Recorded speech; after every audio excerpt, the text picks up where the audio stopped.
तो कैसे हैं आप लोग। स्वागत कर रहे हैं आप सभी का आज के इस नए वीडियो में और आप सभी का चौथे क्लास में। ठीक है, और आज हम जानने वाले हैं आदि ऐतिहासिक काल के, जो कि हमने आपको शुरू अगले ही वीडियो में किया था। बहुत सारी चीज़ें हमने बताई थी। इसके बाद थोड़ा सा बचा हुआ है तो उसको हम आपको जो है आपको ख़त्म कर देते हैं। इसके बाद आपको मेन जो टॉपिक्स है ऐतिहासिक काल, जो कि मेन है आपको। ठीक है, मैं आपको शुरू से बता रहा हूँ, इसलिए आपको प्रागैतिहासिक काल बताया, आद्य ऐतिहासिक काल बताया। अब जो नेक्स्ट क्लासेज होगी उसमें हम आपको जो है बताएंगे। ठीक ना, तो अभी जो है आद्य ऐतिहासिक काल का थोड़ा सा बचा हुआ है चीज़ें, तो हम आपको बता देना चाहते हैं। पहले इस वीडियो को नहीं देखना है, पहले आपको क्लास 1 अगर नहीं देखे हो तो क्लास 1 को देखना पूरा, फिर 2 को देखना पूरा, फिर 3 को देखना पूरा, फिर इस 4 को देखना, तब आपको समझ में आएगा, अन्यथा आपको समझ में जो है बाबू नहीं आएगा। चलिए, हम यहाँ तक थे। यहाँ पर हम आपको थोड़ा सा इसको थोड़ा बता देते हैं कि सिंधु सभ्यता के जो है सर्वाधिक पुरा स्थल, तो यहाँ पर देखोगे पहला नंबर में तो सबसे उत्तरी पुरा स्थल जो है चिनाब नदी के तट पर मांदा में, ठीक है, जम्मू कश्मीर में।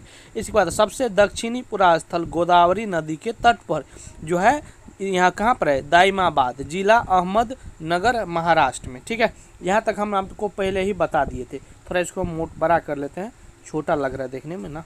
चलो, यहाँ पर हमने कर लिया। इसके बाद अगला चलते हैं। यहाँ पर देखो, इसके बाद है तीसरा नंबर में। अगर आप देखोगे तो यहाँ पर लिखा हुआ है कि सबसे जो है पश्चिमी पुरा स्थल दासक नदी के किनारे स्थित जो है सुत्कागेंडोर, जो कहाँ पर है, बलूचिस्तान में है। ठीक ना, कहाँ पर है, बलूचिस्तान में। इसके बाद चौथा नंबर में देखोगे तो सबसे पूर्वी पुरा स्थल जो है हिंडन नदी के किनारे आलमगीरपुर में है, जिला मेरठ, उत्तर प्रदेश में। ठीक है, इसके बाद छठा नंबर में देखोगे तो अब यहाँ पर आपको है कि सिंधु सभ्यता की विशेषताएं। अब विशेषताएं क्या हैं सिंधु सभ्यता की, आपको एग्जाम में पूछा जा सकता है कि सिंधु सभ्यता की विशेषता क्या है, तो इस पर आपको प्रकाश डाले। तो इस प्रकार से हम आपको सारा जानकारी आपको देने वाले हैं। चलिए, हम जानते हैं सब चीज़ क्या है सिंधु सभ्यता। देखो विशेषता, तो देखो सिंधु सभ्यता का एक नगरीय सभ्यता थी।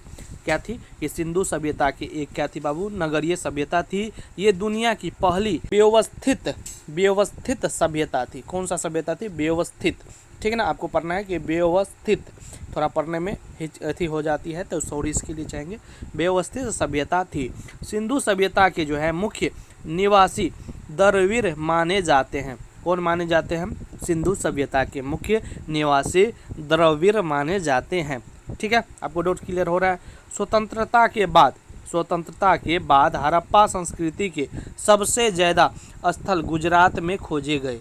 कहाँ पर खोजे गए, ये ऑब्जेक्टिव बन सकता है कि स्वतंत्रता के बाद हड़प्पा संस्कृति के सबसे ज़्यादा स्थल कहाँ खोजे गए, तो आप लोग बोलोगे गुजरात में खोजे गए।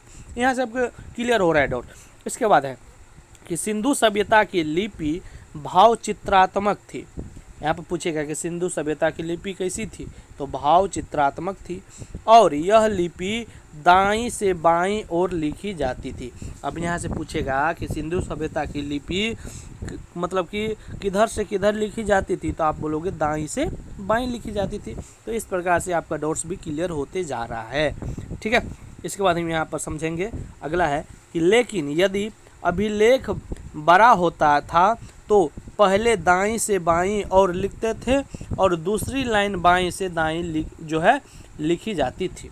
ठीक है, दूसरी लाइन कहाँ लिखी जाती थी, दाईं से जो है बाईं से दाईं लिखी जाती थी। ठीक है, आपका मतलब कि डाउट क्लियर हो रहे हैं। इसके बाद चलते हैं कि इस सभ्यता में घरों के दरवाजे और खिड़कियाँ सड़क की तरह नहीं खुलती थी, बल्कि पीछे की ओर खुलती थी। कैसी खुलती थी, पीछे की ओर जो है खुलती थी। केवल लोथल में दरवाजे जो है सड़क की ओर खुलती थी। ठीक है, सड़क की ओर कहाँ पर खुलते थे, केवल लोथल में। ठीक है, इसके बाद चलिए अगला, इस सबको हम अथी कर देते हैं।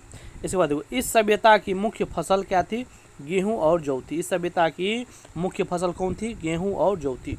इस सभ्यता के लोग कहीं आने जाने के लिए अर्थात यातायात के लिए दो पहियों, यहाँ पर ये पूछा जा सकता है ऑब्जेक्टिव में, दो पहियों अथवा चार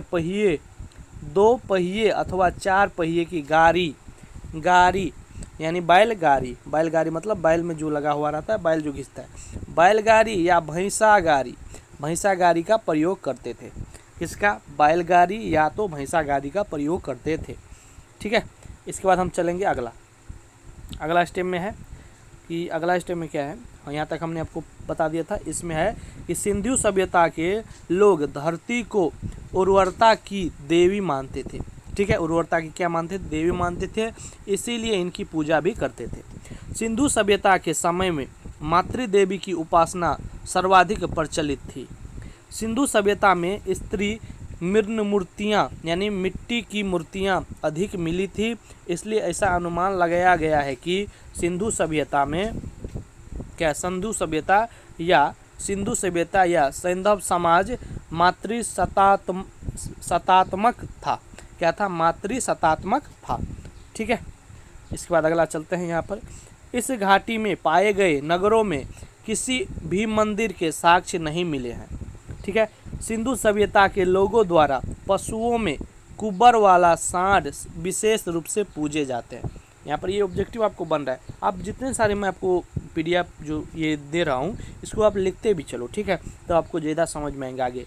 सिंधु सभ्यता के लोग लाल मिट्टी के बर्तन बनाते थे और उन पर काले रंग से जो है डिजाइन किया करते थे।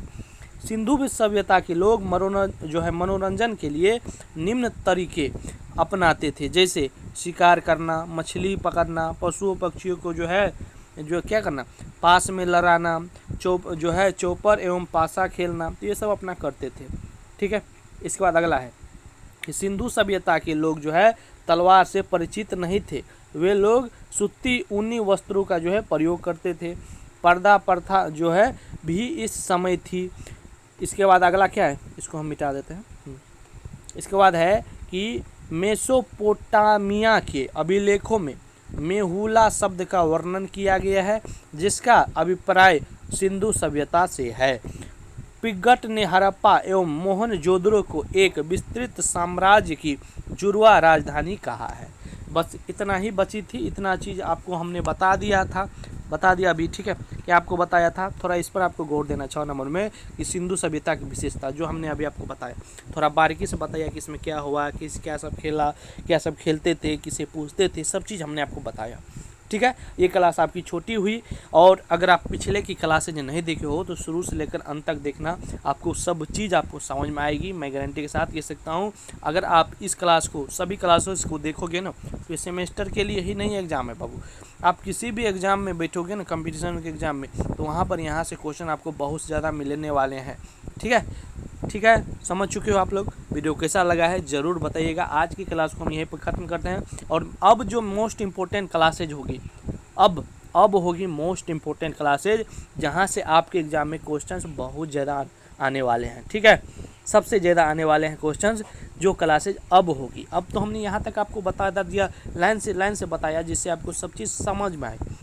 ठीक है, लेकिन अब ऐतिहासिक काल जो हम बताएंगे उसमें आपको बहुत ही ज़्यादा क्वेश्चंस आपके एग्ज़ाम में आएंगे। तो अगला क्लासेज के लिए आप लोग इंतज़ार करिए।